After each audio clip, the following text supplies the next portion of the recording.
Welcome back to Stuff About tutorial.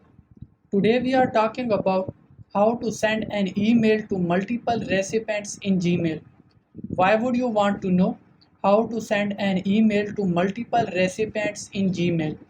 Well, maybe it is your first time using Gmail and not sure how to send an email to multiple recipients in Gmail. So today I am going to show you how to send an email to multiple recipients in Gmail.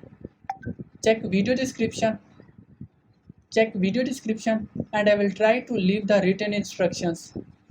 Sending an email to multiple recipients in Gmail is quite simple and easy to do. First of all, open Gmail app. Now you are seeing Compose at the bottom right side. Click on it. Now in to section, write multiple recipients emails.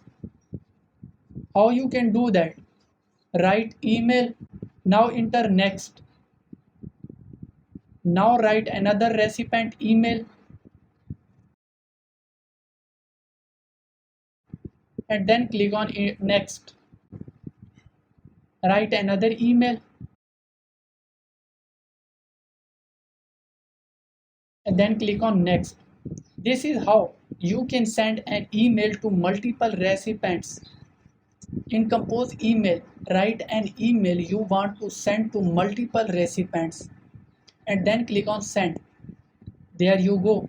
If you wanted to know how to send an email to multiple recipients in Gmail, that is the easiest way I know how. If you know another way, to leave a comment below. Be sure to subscribe for more videos.